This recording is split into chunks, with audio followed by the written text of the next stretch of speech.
الدرس سوف نتعلم مهارة جديدة، كيفية اقتطاع جزء مستطيل من الصورة عن طريق الأداة ريكتانجل ماركويل تول حتى يتحكم في الفراغ. طبعا نبدأ بإنشاء مستند جديد هنسميه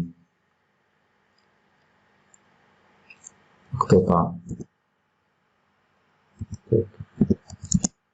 جزء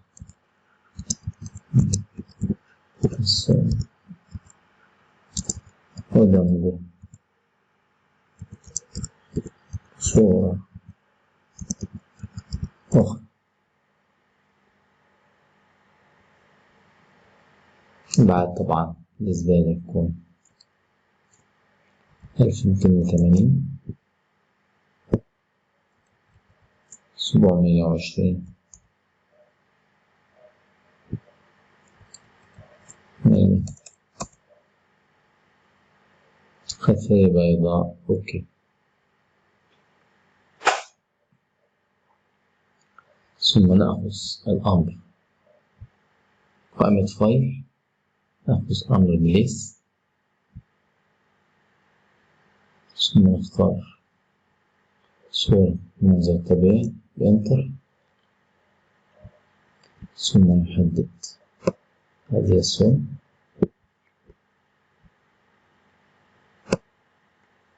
منظر طبيعي، ثم أوكي، ثم نختار أمر أوبن، كنترول زائد حرف أو، نختار صورة الطائر، ثم نختار الأداة ريكتانجل مارك تول، نحدد الشكل اقتطاع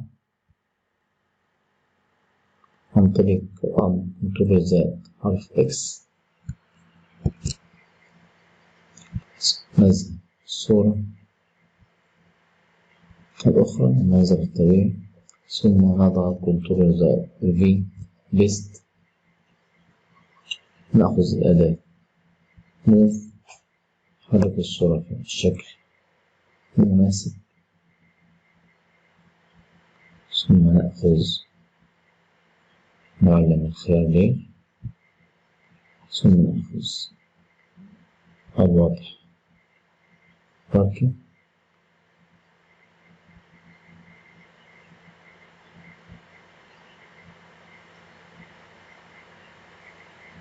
نحرك الصورة،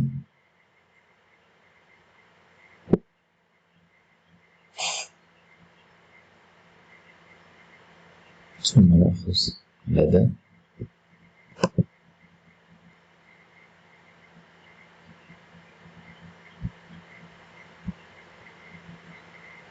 معلم